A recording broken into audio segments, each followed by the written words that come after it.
Hey everybody, welcome to Lore Friday for February 19th, 2021. I'm your host, DM Galabond.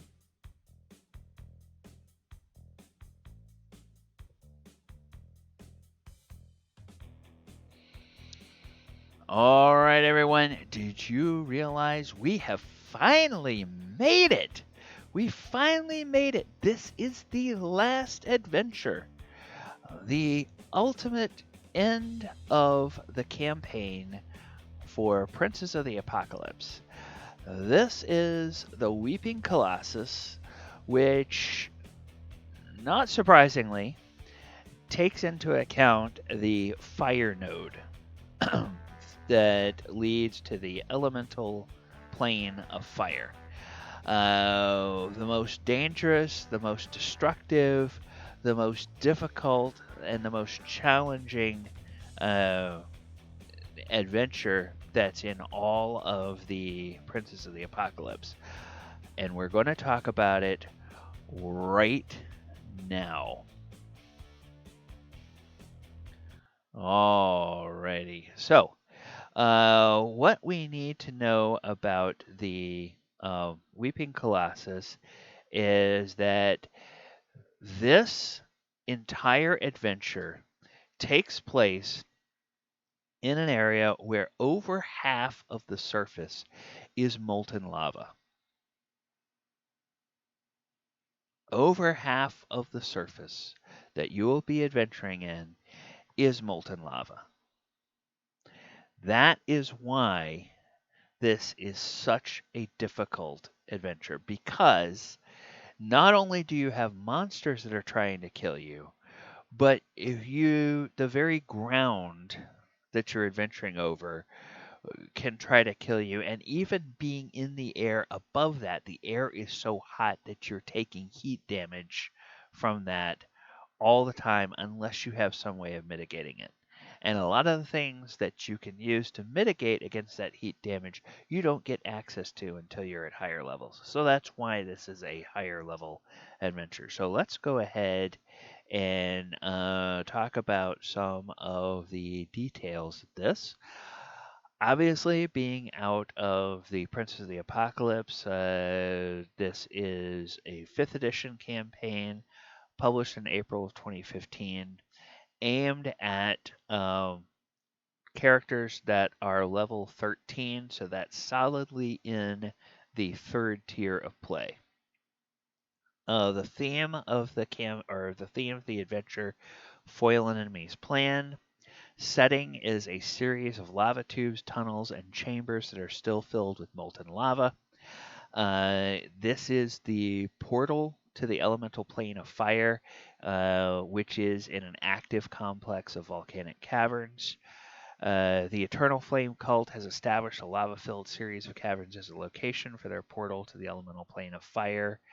Vanifer, who is the prophet of fire, plans to summon Imix into this area that's filled with molten lava, and from there have Imix begin to do its destructive thing to the world above. The most common enemies that you are going to face in this are humanoid cultists of various different ranks.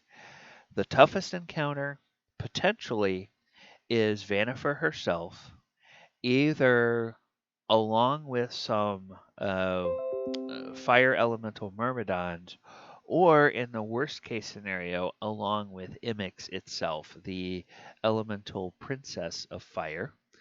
Special creatures, fire elementals, smoke methods, and Imix. My favorite elements of this adventure is that this entire area just poses a challenge for the players how they're going to deal with all of this molten lava and how they're going to try to make sure that none of that is able to kill them. So there's a lot of things that you can do, and as a DM, you can be as creative as you want with this. I mean, you could have like things where there's like random bubbling, spouting geysers of lava, so that even if people have flying ability, that may not keep them from getting spattered by lava that's bubbling and boiling up. That could be something that you could do. Easiest homebrew adaptations could be set up as, if you're taking this map and taking this basic uh, adventure out of the campaign, putting it somewhere else, could be like in a higher level campaign. This could be a clear sign that something is wrong, or you could use this as if there has been a lot of unusual fires, they could trace that back to this as the source, because there's somebody has managed to open a portal and maybe left a portal open to the elemental plane of fire, so that these fire elementals are coming through and then somehow working their way to the surface and being able to go around and spread all kinds of fire. And it might be, when they get there, there's a danger that the elemental prince of fire is trying to come through and mix itself.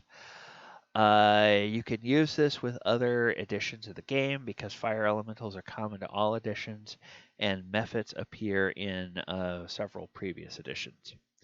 So that's a little bit about the background and the synopsis of this adventure. Now let's take a look at some of the specifics. First, we're going to look at this map.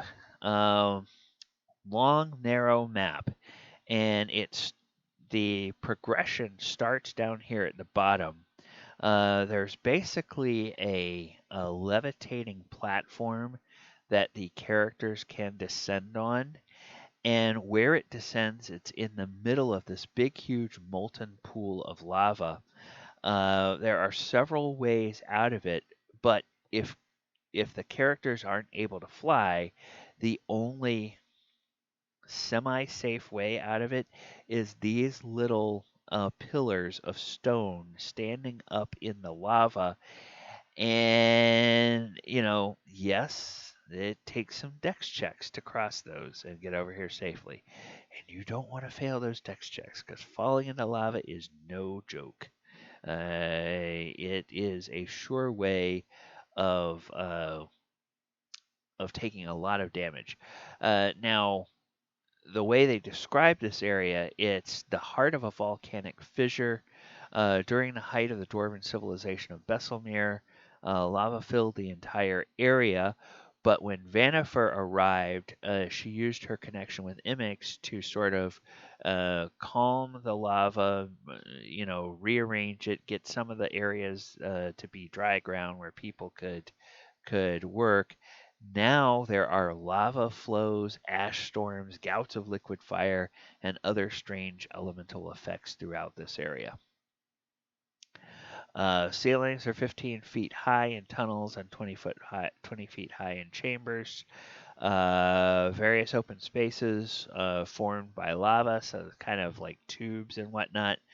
Floors can be smoothed and rounded or flat in some places. Or in some places, the floor is a crust with lava beneath. So that could cause, like, you could even like maybe put some improvised traps in there. That some places it's very brittle, and characters are not careful, they might fall through and fall into lava. Um, all areas in the node are brightly lit by fire or lava. Hiss and rumble of flowing lava can be heard throughout the entire node. Elemental heat. The low intensity zone is uncomfortably hot but doesn't otherwise impede the characters. Characters in medium and high zones are subject to extreme heat, which is there's mechanical effects of that in the DMG. High intensity zones, DC for avoiding exhaustion starts at 10. And for every 30 minutes, roll a d20 uh, to find all of the random encounters, which includes that crust break we were talking about, where they might fall through to lava. Flame gouts, lava rain, smoke cloud, sulfur cloud, all that kind of stuff. Um, it starts off right from the beginning when they come down that volcanic shaft. There's a flame wrath, I should say, eternal flame priest, uh, a brass plate, that indentation in the shape of a human hand. When pressed, the plate causes the basalt pillars to rise from the lava, creating stepping stones between the floating disk and the middle passage. Pillars are hot when they first rise, and so that means stepping on those will mean a character takes 1d6 fire damage just from trying to walk across those.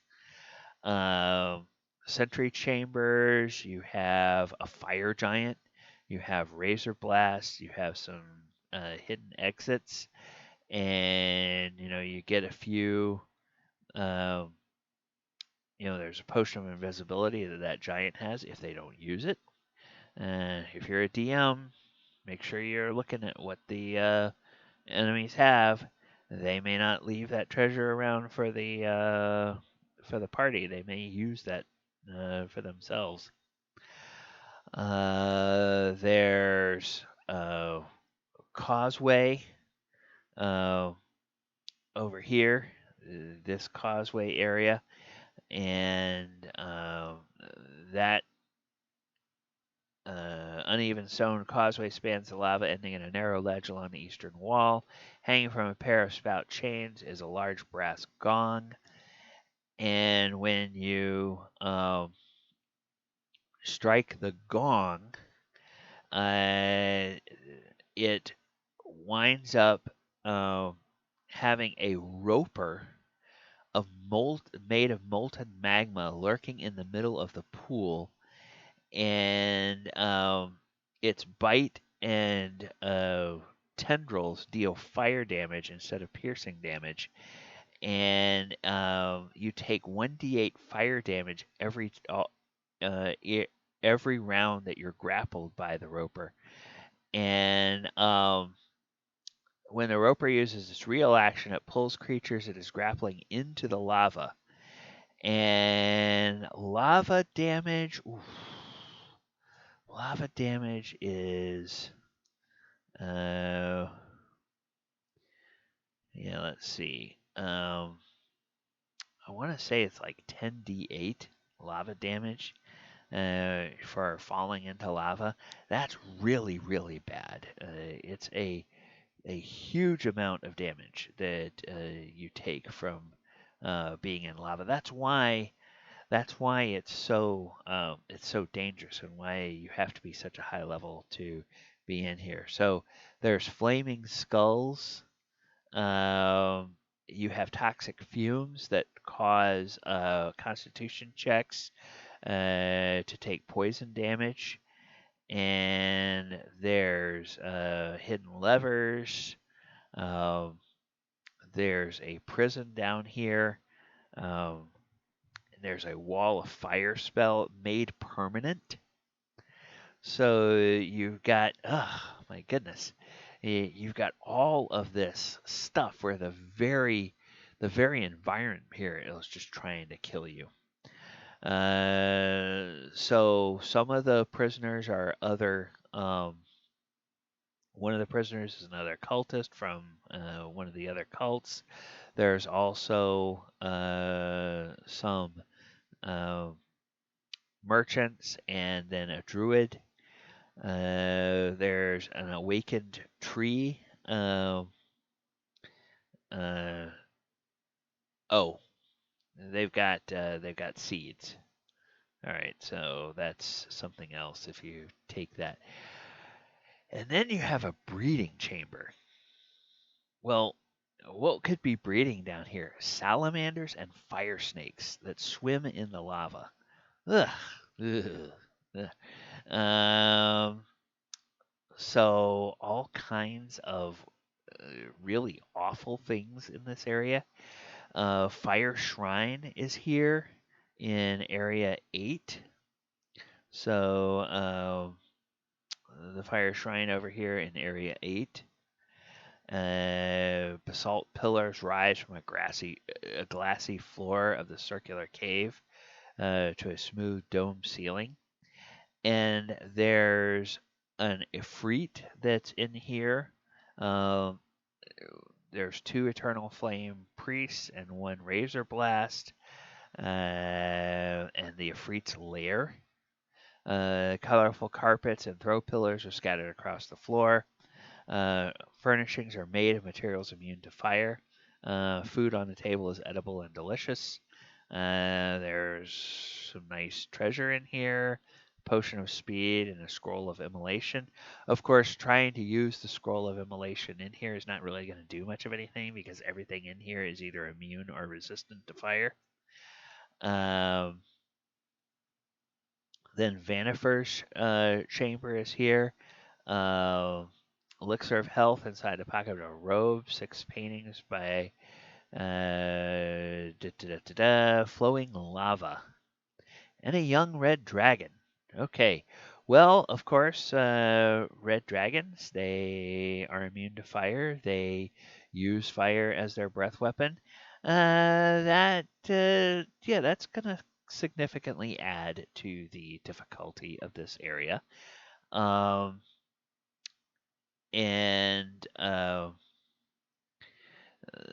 so Halanaxis, this red dragon, considers how he might someday take over the cult, which is a frightening thing. There's Potion of Invulnerability, Wand of Fear, and then the actual fire portal itself is this huge area up here, W12, and you can kind of see in this.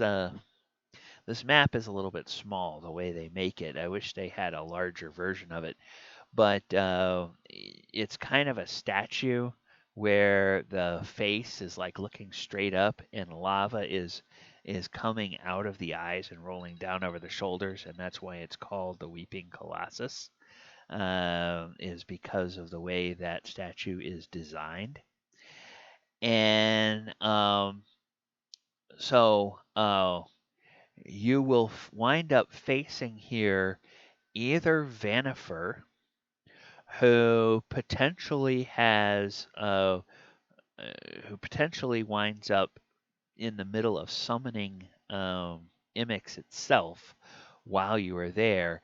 But if Vanifer has been defeated, then you have to wind up fighting against that young red dragon. And in either case, there's a fire elemental Myrmidon there. So the fire elemental Myrmidon is a CR7 creature. The young red dragon here is a CR10 creature. Vanifer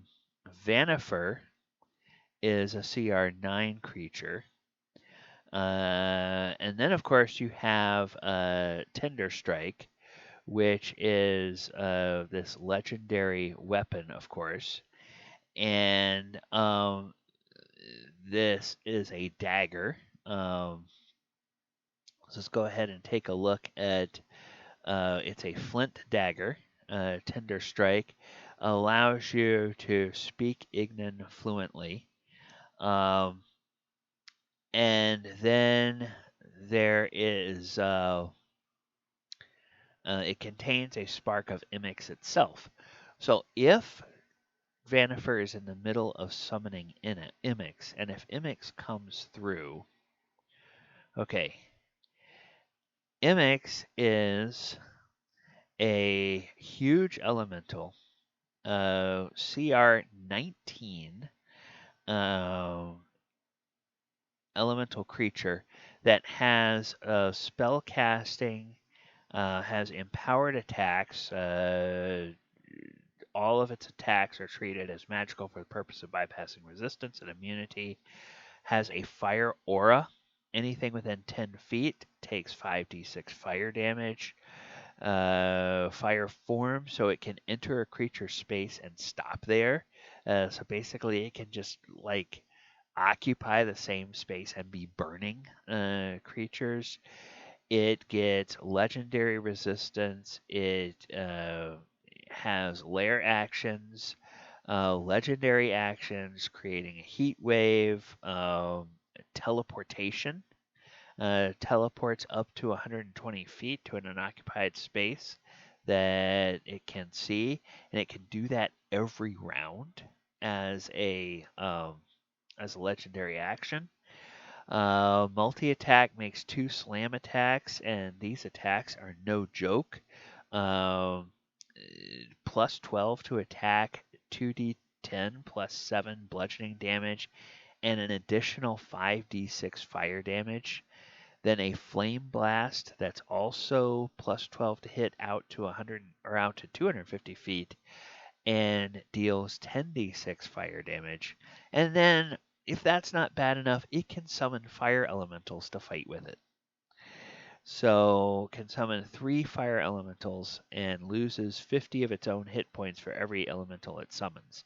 So, now, yes, that's going to reduce its current hit points, but it's going to put multiple enemies on the battlefield for the party to contend with. So, always remember that if you are a DM running this particular adventure, that you have that option.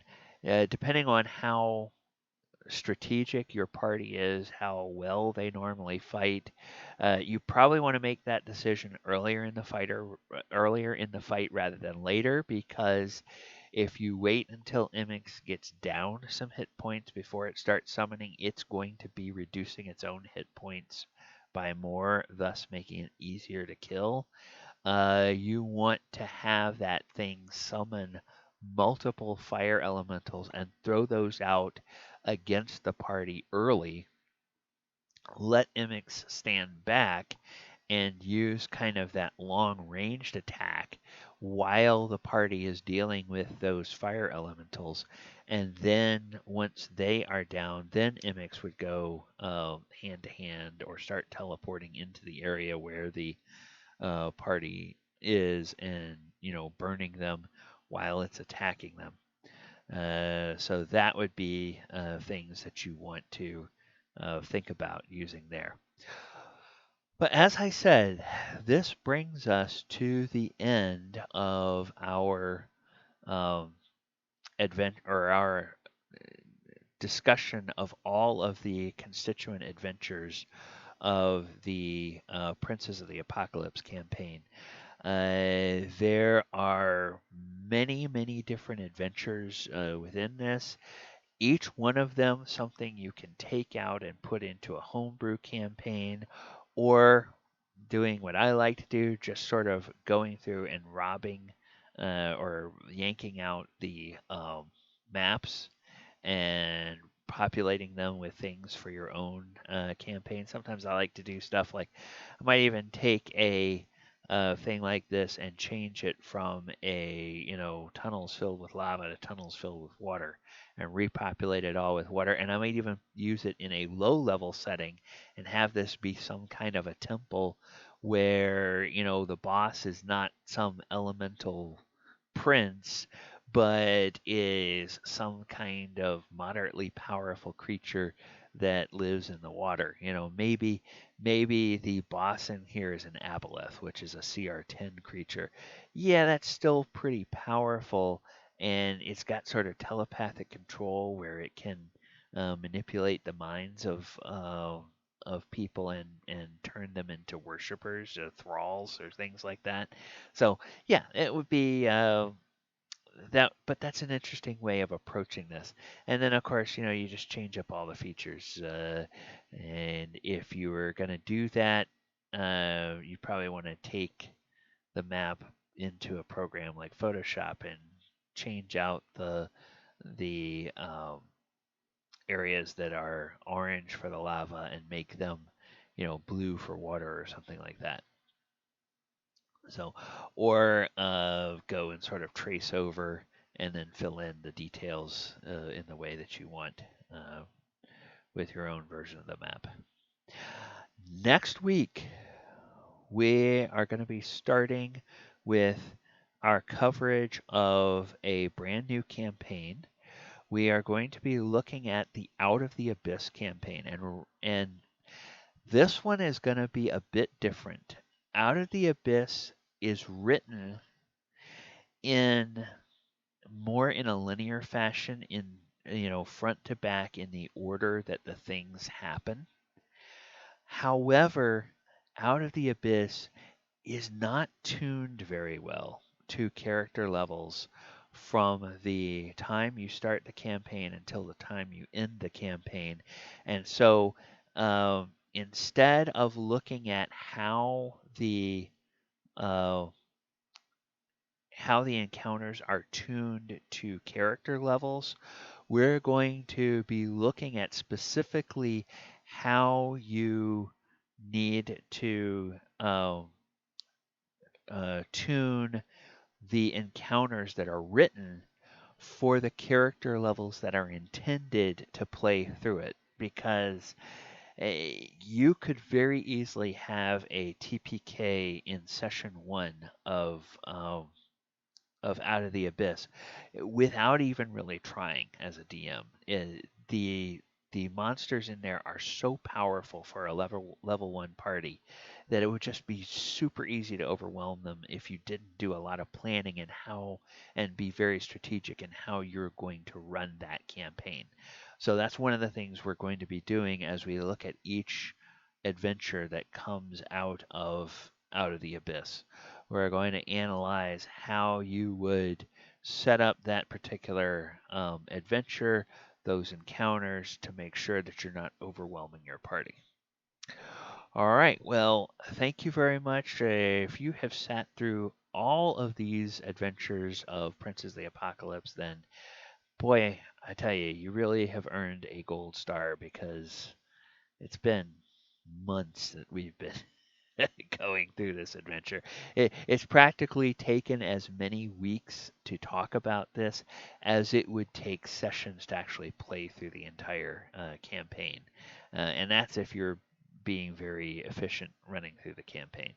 Um, so kudos to you for getting through all of these.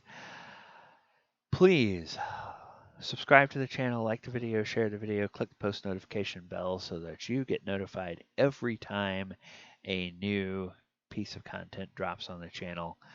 And take a look at the description. You'll find how to follow me on my social media platforms. You will also find all of the ways that you can follow me and follow the actual play campaigns that I run over on my Twitch channel. Take care, everybody. Thank you for joining us through this entire campaign or the review of the entire campaign of Princes of the Apocalypse. Hope that you have found some interesting tidbits. Hope that this has helped you in running the campaign. We will talk to you later. Take care and good night.